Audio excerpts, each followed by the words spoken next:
And without further ado, I'll hand it over to Ebonique, our moderator for today.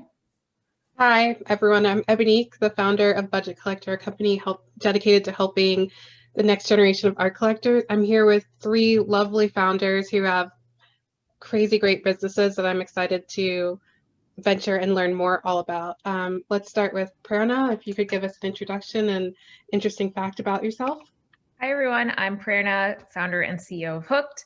Hooked is the #1 storytelling platform for Gen Z and millennials. We publish stories in 3 formats: text, audio, and video, and reach 100 million viewers around the world. And fun fact about me, I'm a relatively recent mother. I have a 21-month-old son who has just been the light of my life, especially during the very difficult past year. And I'm very excited to just be here and share my experiences as a female founder and now as a mother founder as well. Crazy amazing. Amira, would you like to share? Yeah. Hi, hello everyone. So I'm Amira. I am the founder and CEO of Moss.com. We help students pay for college and afford college, most importantly. Fun facts about me. I love jumping from everywhere. So I do all sorts of jumps, with base jump, all types of jumps. And like Prerna, I'm actually right now pregnant, so I can't jump anymore. So I'm missing it, but I'm going to have another thing to compensate for it in a few months. Kimberlie, would you also like to share? Oh, I think you're on mute. Yeah. Hi, everyone. I'm Kim. I'm the co-founder and CEO of Prime Roots. We're an alternative meat company, so a plant-based company, really focused on making the best alternatives to meat and seafood that have the same taste, texture, and nutrition of meat without all of the junk and the bad stuff. So we use a whole food plant-based protein called koji that we actually grow ourselves.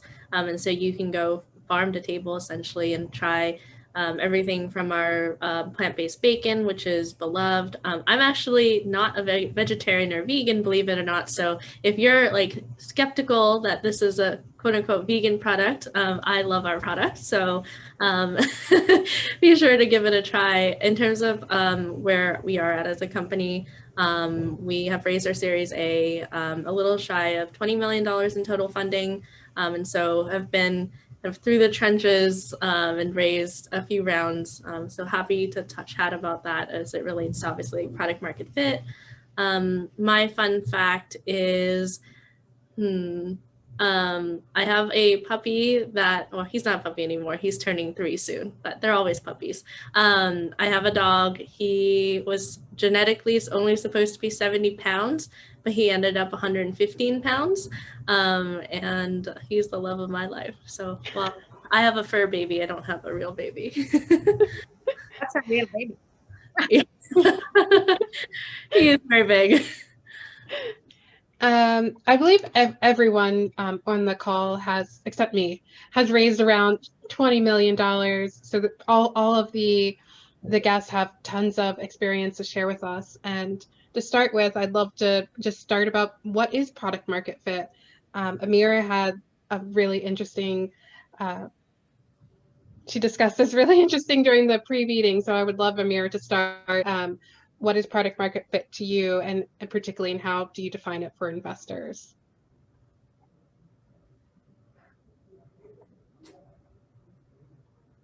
Amira, are you there? Oh, I think she might have frozen. I can just jump in and then we'll let Amira, fill us in on her perspective. So I think product market fit is, it tends to be a very loaded term, and it's obviously the thing that we're all seeking and the thing that all investors say you need in order for them to be interested. But in my experience, true product market fit is actually very rare. To me, true product market fit means that you have incredible, 12-month retention. Everything's just clicking, everything's working, your usage is going up and to the right. Basically, you're an incredibly successful company already. And the reality is that achieving that kind of product market fit is incredibly rare. And that's actually the goal. That's all of our goals as founders when we start the company. But once if you actually have that kind of product market fit, you're not going to be raising a standard Series A at a standard Series A valuation. You really should be $1 billion company at that stage. And so in a lot of ways, I think, and Amira, I'll just let you jump in at this point. You had dropped out. So yeah, just sort of setting it up, and please go forth with the rest of it. Yeah, I mean, I missed the question. What is product market fit, and particularly in terms of how you define it for investors? And Prerna was just telling us that, if you have product market fit, you'd be $1 billion company, and yeah, you might not even need investor income. Yeah, I mean, absolutely. I think Market Recent had this very good definition of what is product market fit. Like, you would know it. It's like coming. It's horrible, but like, it's like all gas, right? You just know. But more honestly, I'm gonna be quoted on this, right? So basically, I would say you probably, I mean, for sure, you're not raising Series A if you're there. I mean, you can be raising Series A, but like at the valuation of a B or a C. I also think, and I think this is super important, that there is a big misunderstanding of what is needed from you as a founder when you are a female founder. And I talk to a lot of founders who are worried about raising a pre-seed because they don't think they are at product market fit, which is a huge mistake. You are product market fit means you figured it out, which is, if you think that very early on, unless you build Instagram, you probably have a big lack of humility, or you're not understanding your market because you're probably not there. So for me, it is about what you need to prove, I would say, and and Series A and around that, is that you're a good bet to get there. You're a good bet for product market fit. This is a company that probably might get there. But if you're not hearing someone raising, I don't know, 100 million at Series A, they're probably not there. And we've seen also companies raising 100 million on Series A, like Clubhouse, and whatever, like for like valuation and above, that are not there. So yeah, it's an interesting topic, but should not be the topic. I agree. I just yeah, in confidence, our Series A was like Clubhouse, similar, and I just straight up said to investors, we don't have product market fit. Like, don't invest in us thinking that we are there, because we aren't there, or we're trying to build a multi-billion-dollar business. And we have early indicators that we are on that path. And I'm really thankful that we approached it that way. And we were really upfront about it, because there are many, many ups and downs in a startup journey. And it's really important to if you're building something truly big and setting your sights high, like Amira is saying, product market fit, it takes, it's very difficult to get there. And what you're actually just trying to prove in the Series A is that you are a company that has a good shot of actually building a $100 billion business. Kimberlie, do you have anything that you'd like to add? Hate to put you on the spot. I think maybe going the opposite direction of saying product market fit doesn't really exist. I think that it's also important to think about channel. So I think how I always thought about it is product market channel fit, because you can make a great consumer product, but it may not resonate with a certain type of consumer. Also, I think startups are about meandering and finding the path and finding the way. And so you don't have to have the perfect product. I think just embracing the growth mindset and like wanting to learn and wanting to strive towards this like mysterious product market fit thing is more important than like getting there. And I agree that it doesn't really, you will never know. Like all the signs could be going positively or negatively, and like you could be onto something, but you just need to try, get some more data points. I think there's a really good book called The Brand Hijack that I love. I know not everyone here is necessarily building a consumer brand, but I love the book because it really illustrates how you can let people, you can let consumers, you can and you should embrace that things may change and what you think is the ideal product may not be, and you have to solve a problem for the consumer. And so I read a lot of product books. So it's pretty common that you find that it's not as straight shot as most people make it out to be.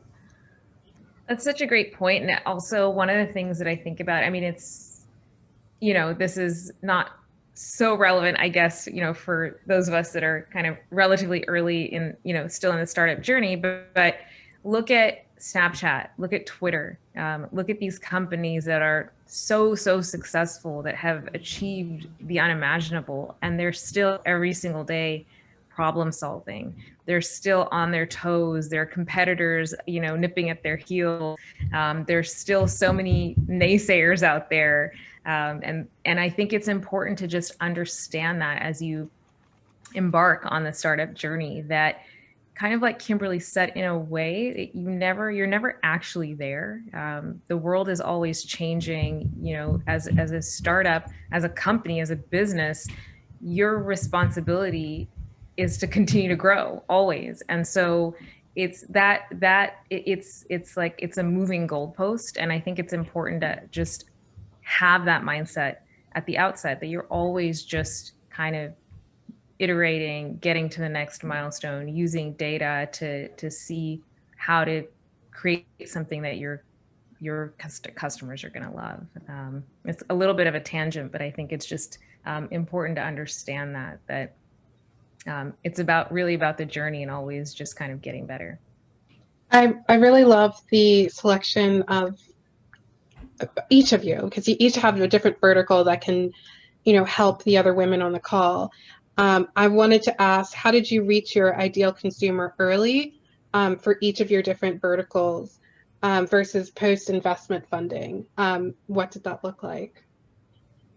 Yeah, so I'll just, I can jump in on that. So for us, I mean, we were a completely digital product. So I imagine this is going to be different, than Kimberlie's. And we're also our demographic is quite broad. I mean, I say Gen Z and millennials, but that's really ages 13 to 35. So it's a very, it's like a mass market product that's it's a low cost, high volume type of business. And for us, we did all of our early customer tests and customer acquisitions on social media, on different social media channels. And it's social media, especially if you are familiar with user acquisition, basically paid advertising on these channels. They're an incredibly powerful tool for figuring out who your customer is, figuring out what sort of messaging resonates with them, what captures their attention, et cetera. You can do so many tests really early on, especially when your product is purely digital, through paid acquisition on social media. And for us, for example, when we started, our objective was to get young people to read fiction on their phones. And we had a theory that the place to start was what's the genre that's known as YA, young adult fiction, and that teen girls would probably be our early adopter. But we didn't know that. It was just based on the fact that that's the demographic that leads book sales in the fiction world, in the normal kind of physical book world. But when we started our experiments on social media platforms, we didn't target that audience. We just put up our content and we left it completely untargeted, and we kind of let the algorithms do their work. And lo and behold, they found females ages 13 to 17 were actually the most, were the most engaged with this content. And so that was just really, it was just a great way for us to, we had these kind of assumptions, but it was a great way for us to validate our assumptions and really truly understand at the outset who we were building for.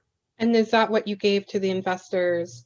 That's the kind of data you shared with investors in order to raise. Yep. And then exactly post investment, you just spent all of your money on targeting that area. And you so what happened was that data allowed us to focus the type of content that we were creating. So it was really important for helping us understand who our customer adopter was and what kind of product should we build. So the types of stories we wrote then, or we commissioned from our writers, were focused on teenagers, were focused on female, like all of our protagonists were female. So they were very like teen female oriented. What was interesting is that we still left our marketing untargeted and we just kind of let the content lead. And over time, our audience broadened. So we ended up, it became, it went from 13 to 35, which really surprised us. We were not expecting, millennials, people over, the age of 17 to be interested in the content, but they were. And also interestingly, the gender broadened. So we were, almost entirely female in the beginning, and now we are 60% female, 40% male. But that focus was really important. The focus and the type of product allowed us to really nail an experience and get critical mass in a particular demographic. And then it sort of started to broaden on its own. Amira, Kimberlie, do you have anything that you want to say about your own verticals in terms of how did you reach your early consumers? Go ahead, Kimberlie. I'll let you go first. So we have kind of two places our consumers live online, and obviously we have a physical product. We make food, so obviously in the real world. And so we kind of tackled things from two fronts.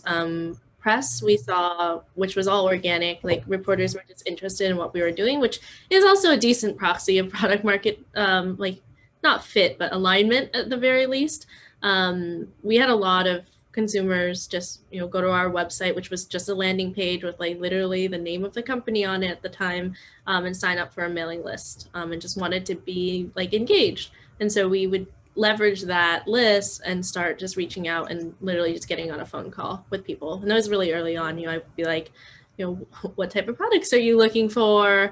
Like why did you sign up for our mailing list? What's exciting to you? And really understanding the value proposition that we can provide as a company to the consumer. We're actually a deep tech company in the sense that we have very deep technology that makes the products work. It doesn't mean that it's not natural. It's similar to the revolution that's going on in like green plastics and like compostable materials. We're doing the same to food. We're taking very processed foods and trying to make them actually less processed with technology. With that being said, if I had gone back, I would have really loved to have found another book. I recently started reading it. It's so good. It's called The Mom Test. I think the subtitle, let me pull it up. The subtitle is How to Talk to Customers and Learn If Your Business is a Good Idea When Everyone is Lying to You. Consumers don't know what they want. And you may ask them a question and they will not give you a good answer. Or they'll just tell you everything is good, which is what we found early on. And it was important to keep us going and, like, oh, everybody wants to buy our stuff. This is great. But at the end of the day, you need tangible feedback, which is why I think like taking the paid social route and testing and seeing people will actually click, if people will actually give you their email, actually give you money is super important. But this book, it's definitely, I'd say, like an essential product read. Really helps you ask those questions. Consumer insights has been something that I wish we had done more of, and we're definitely getting into the habit of doing it now. So combination, press for us to get people through the door and get awareness about what we're doing in the brand, and then doing a lot of consumer insights. Kimberlie, I do want to know, were you doing this prior to investment versus after investment? Was there any difference between, just you doing landing page? Why? I'm sorry. That's my question. Because we have a lot of technology, the vast majority of the money we've raised has actually gone towards research and development. And so I think for us, it was the sell to the investors about why us and why we knew that there was a market was, well, I am the consumer, the target consumer. And so it's easy to, tell the story, which I think is more important than, everything. Like the story that you tell is what like investors, that's all they get to hear. That's all they get to see. So I think storytelling is essentially part of product, as like, if you think about your company as a product, to investors. Yeah, if it was all, we didn't have any of that. But I think I would have wanted to put more time towards it for sure, just for like my own sanity. Amira, do you have anything you'd like to add? I go after. So we raised 2 rounds, the seed and Series A. We raised 4 in the seed and a little bit about 13 in the A. And I'm really telling this not to brag, but we raised our A in 5 days, and it's a Sequoia led, and it's like supposed to be like and a very good valuation and all of that stuff. But when I raised the seed, because I read a lot of people asking this question, I raised the seed that we had 0 users, no one. And when we raised the A, we launched in October 1st, and we raised our A in December. And of course, like we had a lot of like engagement and all of that, but it is not like a year or 2 years of numbers with like a ton of stuff. Like it was really 1 quarter. And here, what I want to say is, it's all about, it is, of course, like raising is a storytelling exercise, but it's not like a bullshit storytelling. You need to back your story with a product, with a team, with why, with real consumers. I remember Sequoia did, in like 2 days, they went and did the survey about Moss. I didn't know about it. And so they surveyed like 1,000 people. And when I've been told that they did the survey, I didn't know what was the result, but like, honestly, it was like graduating. I freaked out because we never asked the 1,000 people what they thought about Moss. So I would say, like, it is very important that first you believe in what you're doing yourself and you're really into it for the right reasons. And that you have an idea, you have a clue about what you're doing. Like you cannot, I know that you can be drawn to, someone is doing it this way, so I'm gonna do it the same, but a little bit better. Or I heard people telling the story of my company this way, so I'm gonna tell it the exact same. Or I was in this event that Always did, and Prerna said that what she did is this, so I need to do that. Like, you really need to take the time and understand, if you will have to put all your money and sell your house or whatever you own, your dog, your baby, to put it behind this company and be happy to risk it all. Like, what do you need to hear? What would really make you believe in it? So that's about like fundraising. And I know this is like, most of the questions are actually about fundraising. And how we figured it out, if I don't think we did yet, but how we sort of got people to like the product. The first 150 students at Moss who had an account at Moss, I spent on average 2 hours in real life with them. So if you calculate the hours, that's a lot of time. My first investor is public, is one of the co-founders of Uber, and he gave me I had some discounts on Uber. And so what I did, I spent hours talking to drivers and asking them to introduce me to their families and their children and go to their houses and have lunches and dinners with them and spend hours talking about everything and nothing, one of them being Moss.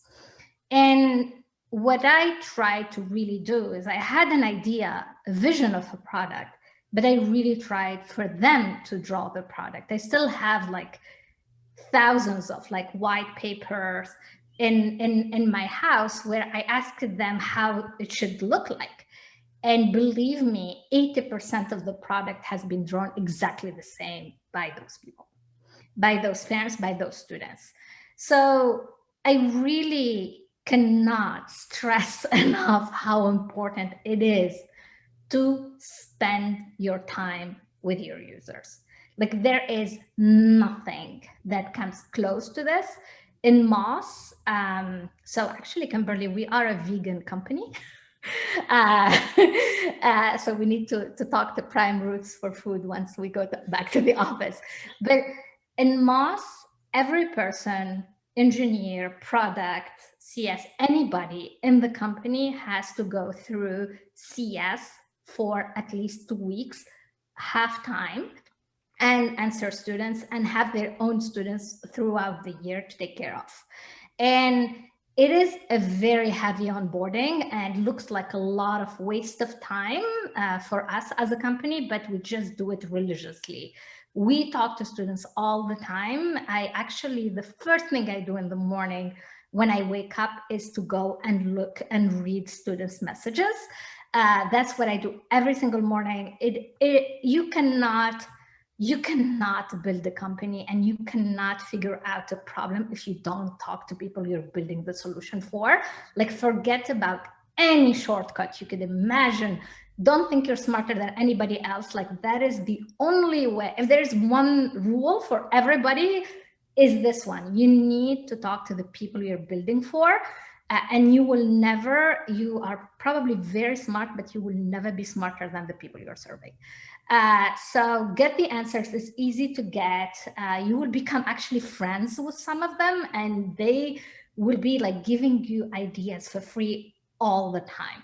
And I think this being, especially for, I would say B2C, but I think for everyone, being centered on the people you're building for is actually a big part of why people would invest in your company, because no one will put money where people are like just sitting behind their desk and never talking to their customers and think they know it all.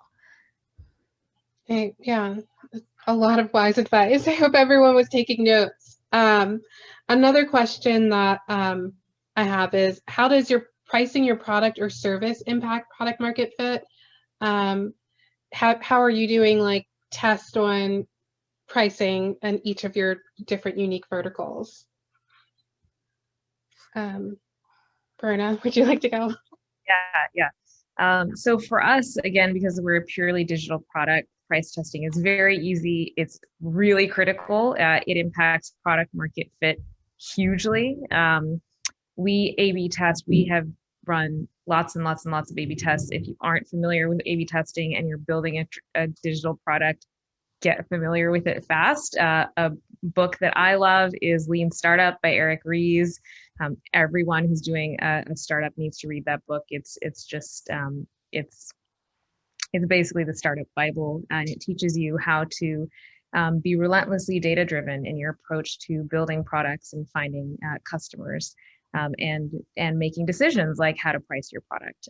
So the way we test prices is basically, we create different variants and we run tests, A/B tests within the product, and we'll usually drive customers through paid acquisition into the app, and we'll see very quickly, which product, which kind of price schema is, has the highest engagement and highest profitability. And we see very interesting interactions between different demographics and different prices as well.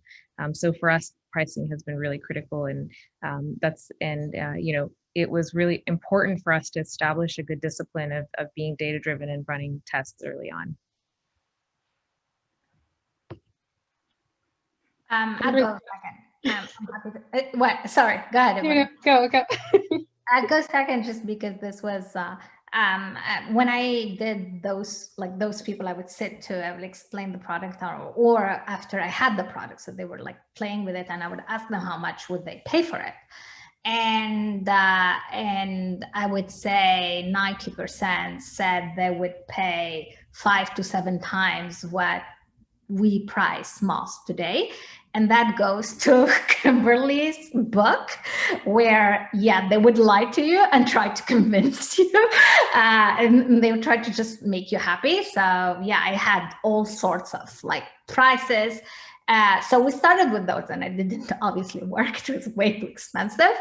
And I think the only way to test pricing is to make people pay for it, right? Like, other than that, like, they would just tell you whatever. And also because they don't know, you know, like, you need to have the action of like, this money is going to leave my bank account. Do I want to spend my money in there?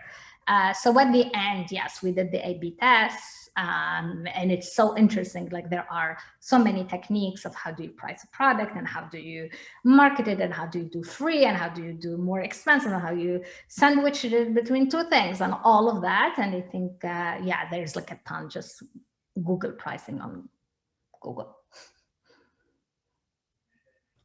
For us, because there's so much investment and like, profitability is not something that we are aiming for a long time, and a lot of R&D goes into our products. We actually take, I think, a slightly different approach, where we think about, you know, what are the eventual margins that we can achieve as a company, or what is the cost of the good that we're going to sell today, tomorrow, in the future. And I mean, we definitely had some hard conversations, like, are we going to be a premium product? Are we going to be a mass market accessible product? Are we going class to mass? Are we doing mass first? So it also comes down to like the company that you want to build in terms of how you want to price your products. Obviously the economics have to work eventually. And then, you know, once we've decided, you know, we want to be we will be slightly premium at first, but we eventually want to be accessible and more mass market, because we can to support those economics with our technology. And so, you know, after the determination of kind of the range was determined, we definitely went to doing a fair amount of testing, and we're still gearing up to do a lot more like in-market testing, which I think is where a lot of valuable information comes from, because you can then say, okay, like, this cohort of customers at this price, like, there's this many people. So tools like Optimizely are great. And for like testing online, you can even geo-target and say like, okay, people in this area get this price. If your IP matches with this location, then show them this pricing or this structure. So there's so much testing that you can do, especially if you have a website as part of your business, which most people have now.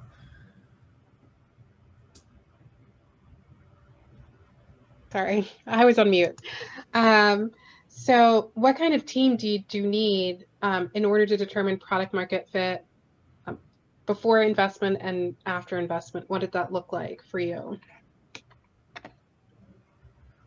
For us, it was really tiny. We were, before our Series A, I believe, 4 people. And, you know, again, I think it really depends on what you're building. For us, it's just mobile apps tend to be very high leverage. And, you know, I've built many apps over the course of my career. I've been building apps the very early days of the App Store, and reached close to 1 billion people now, you know, across all these different products, all these different apps that we've launched. And the vast majority of them were initially built, the initial version of the product were built with tiny teams, like of, you know, 4 to 6 people.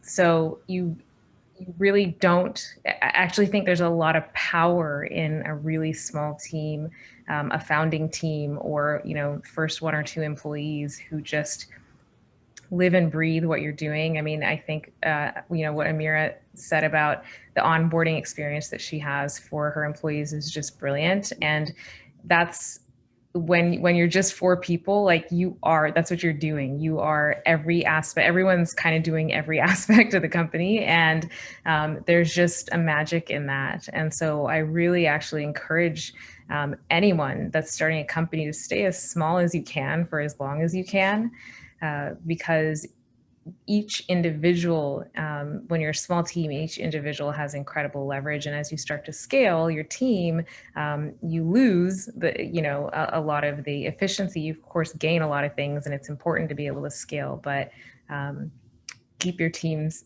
small as long as you can. Absolutely. I mean, cannot second that enough.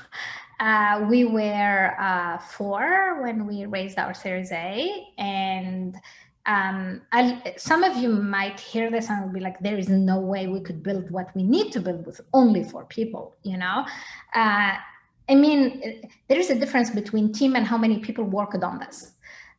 So you can bring in contractors for certain things, but you have to be very, very radical in how you keep it a family and the founding team. I think for us, like, that was key to everything.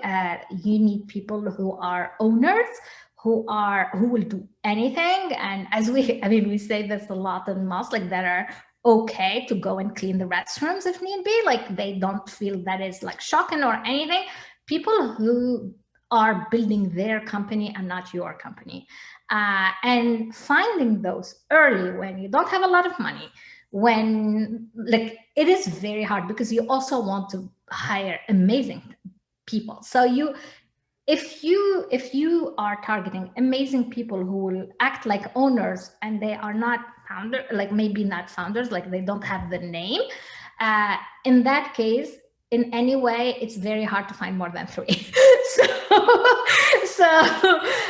So you're easy. You'll get the small team, but be smart about technical stuff. You just need, like, for example, for us, we sacrificed marketing. We didn't have marketing in the early years of, like, the early year of Moss had 0 marketing.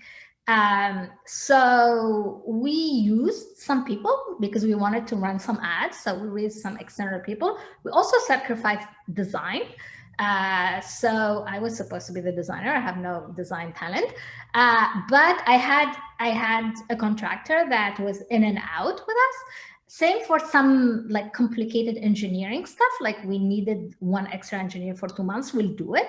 So just, like, be smart about that. Also, if you want people to act like owners, it comes with the base, not agreeing, wanting to build their thing, da, da, da, da, da. So if you are many of you, like 10 in there, you're never gonna make a decision. So make the team super small and also an even number to vote.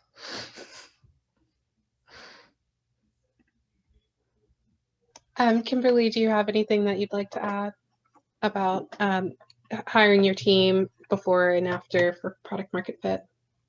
I definitely agree. Keep your team small as possible.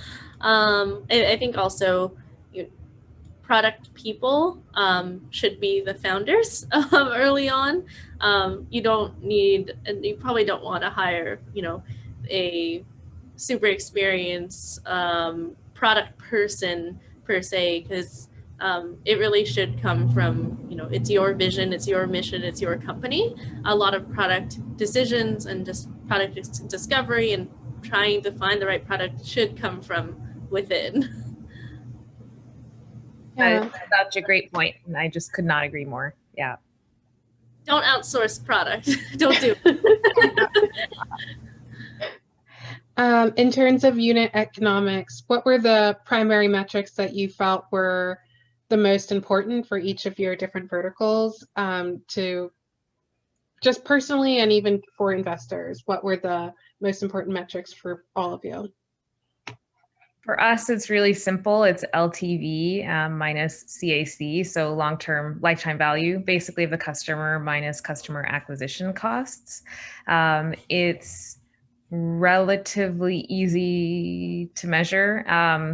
I say that it's complicated actually because we were monetizing. Well, I mean, we tried lots of different business models, but the main one when we raised our Series A, the business model that was working and had profitable unit economics was a freemium subscription with like a 7-day free trial, and then it upgrades to a paid subscription.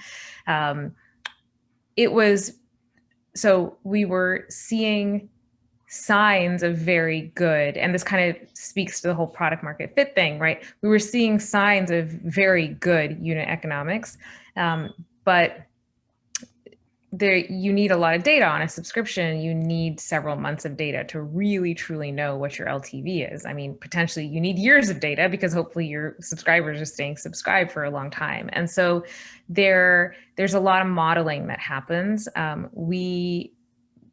This was not, I actually co-founded the company with my husband, and we had been building apps for many years together. And so we had a lot of experience from prior apps.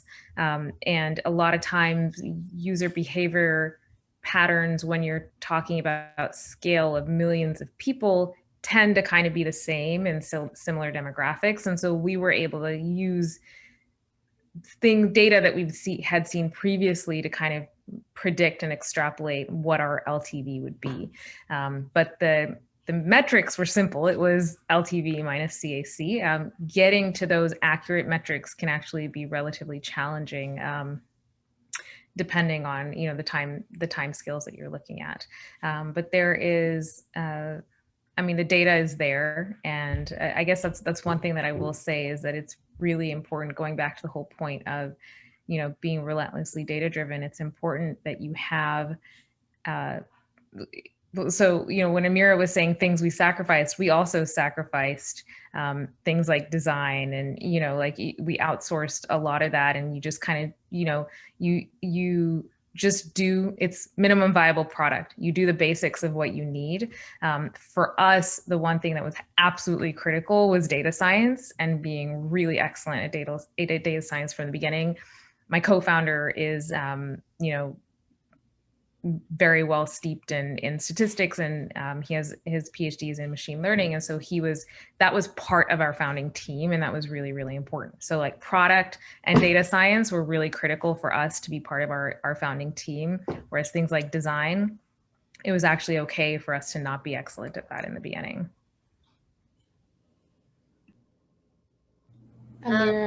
Sorry. Yes, please go, Kimberlie. I mean, mine is pretty quick. We just cared that the product economics worked.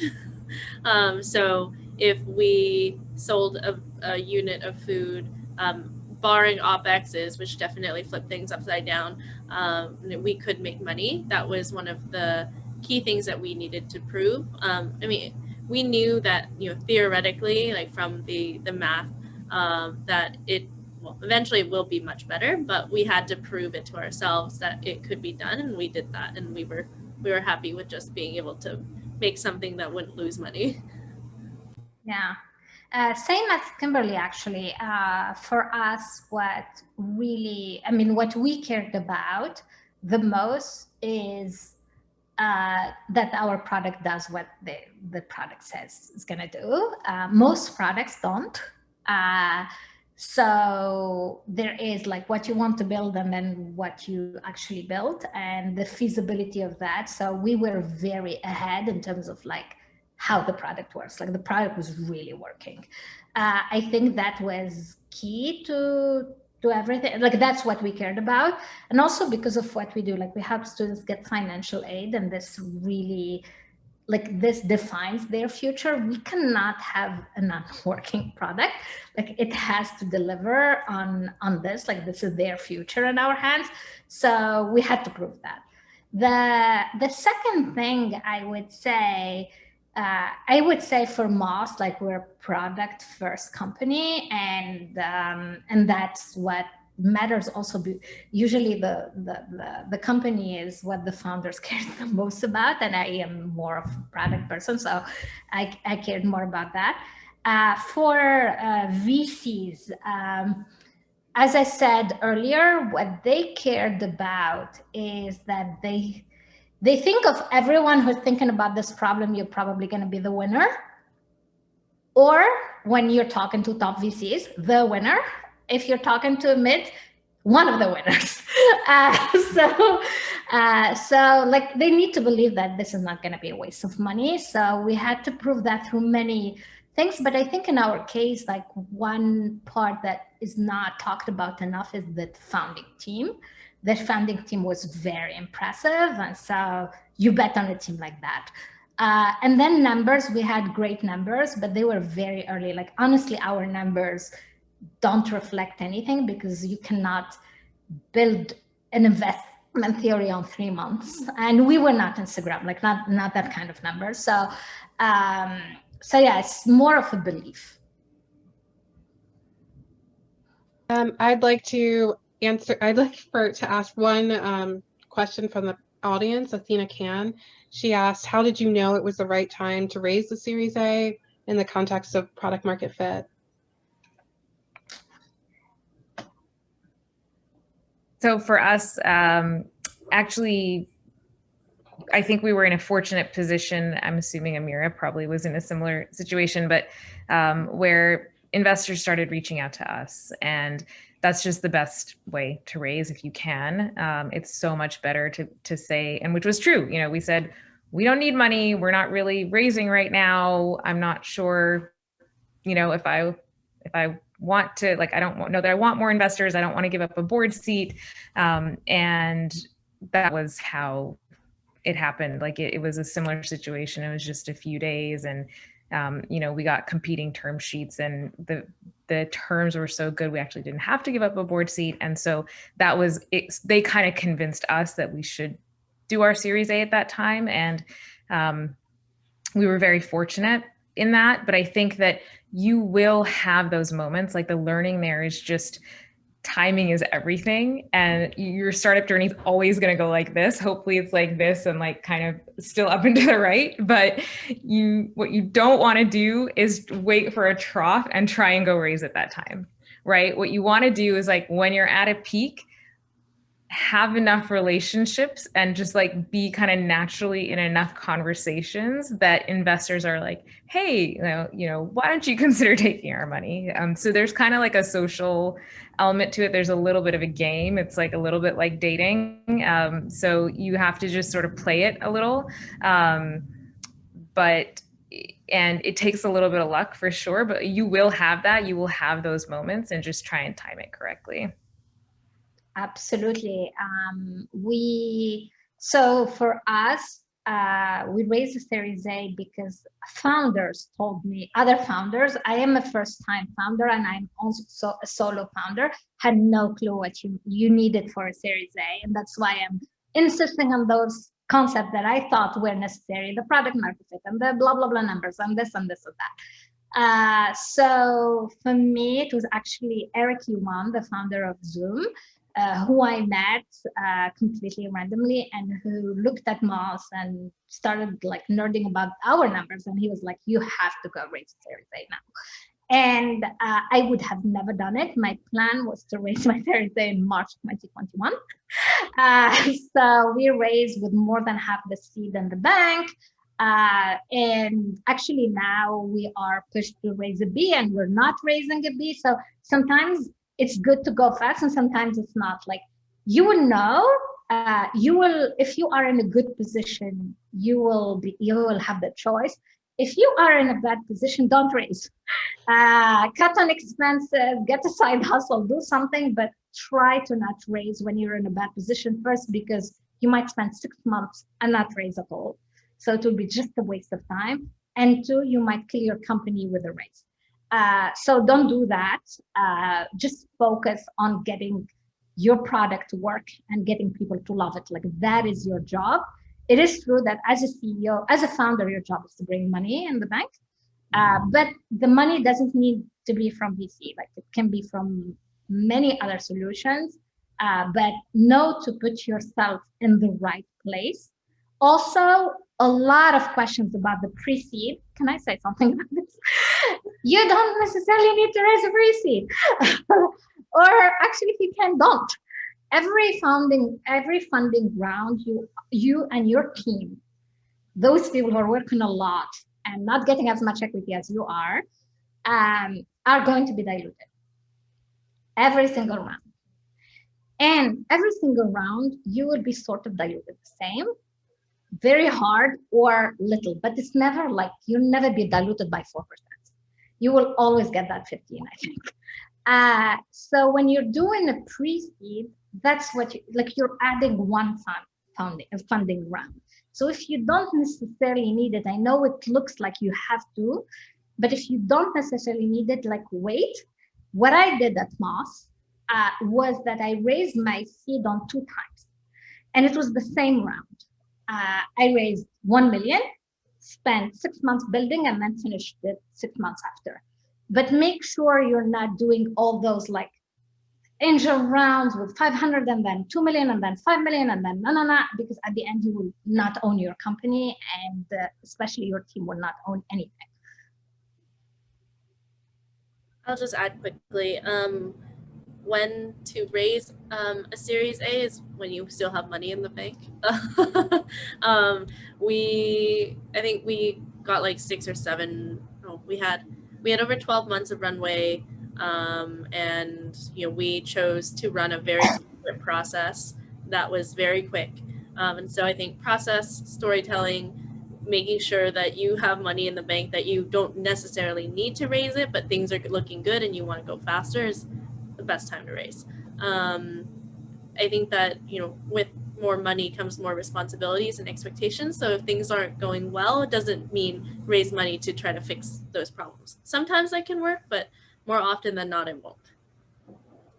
Well, thank you all for joining us. And this was a great session. I learned so much personally, and I'm going to read all the books that you recommended.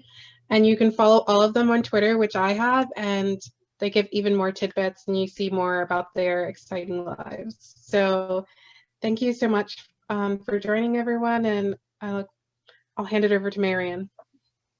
Yes. Oh my God. Every time I listen to a different product fit, I learned a lot. I'm not a founder yet, but as I sit here and listen, I appreciate all the different perspectives and the misconceptions and myths. Like I never knew you could raise 2 seed rounds and thinking about dilution. So thank you again to all of you for your journeys and being so vulnerable and really helping us learn. We will be posting this recording up within 48 hours. And thank you again to our speakers and Ebonique. It's been such a pleasure, and I wish you a great afternoon or evening, depending on where you are. Thank you again to all of you. Thank you. Bye. Bye, everyone. Bye, Bye. everyone.